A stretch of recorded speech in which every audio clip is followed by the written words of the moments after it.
Aurtengoa 15. edizioa da. Edizio guztitan helburua bera izan da. Helburua da hizkuntza gutxituetako komunitateetako kideak bertaratzea gurekin elkarlanean bertako esperientziak ezagutu, horien inguruan formazioa eta soziolinguistika orokorraren parametroetatik formazioa jasotzeko, eta bai haiek baigu saio hauen bitartez aberasteko. Imanaya, ñukaxuti mikapan Blanca Huaychico, Quichua, Warmi, Ecuador mama llaktamanta Shamupani, y a la chavaleta llaktaman, Sumaya chahuikunata, Chaskishpakangapa.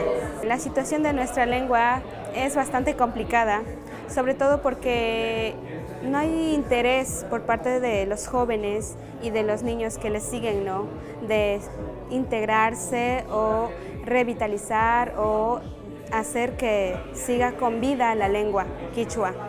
No hay interés porque en muchas ocasiones, muchísimas ocasiones, se ha vivido mucha discriminación por parte del Estado, por parte de los mestizos, se dice, ¿no?, porque nos han minorizado muchísimo.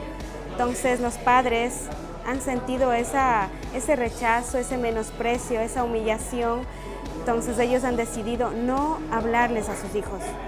Y hay muchos jóvenes que entienden, pero no lo hablan, y los niños que tal vez ya no entienden. Por ese objetivo yo he venido para tomar conciencia, para empoderarme y así también transmitir y decirle que todas las lenguas tienen el mismo valor, todos son importantes, nadie es más que nadie, y que también en Quichua podemos progresar económicamente, en todos los ámbitos.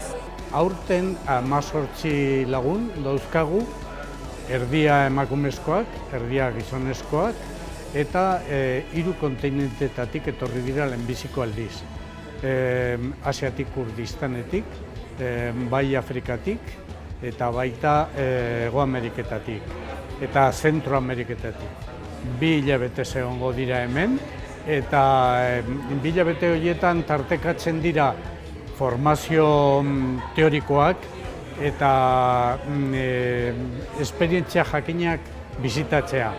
Esperientzia horien eskutik ere kontraste egiten da teorian ikasitakoarekin. Gauza politxak jaso ditut, askotan eura datoz ikastera, ikastaro bat itxen datoz, baina eta bai erungo dauek kriston bizipen mordo bat hemendik, baina ze politxa izeleken be guk eurekin tartiak hartuta, euren gandibe bai, euren bibentziak jaso eta gube hausnartzia, nun gazen, nundi gatozen, baina zer jaso geiken be bai bestien gandik. Azken finean bai haiek baigu gurdi berean gaudela. Hizkuntza gutxituetako kidea gara, eta konturatu behar dugu globalizazioaren aurrean bai haiek eta haue bezalako guztiak eta gu edo eskutigoaz edo gureak egin du.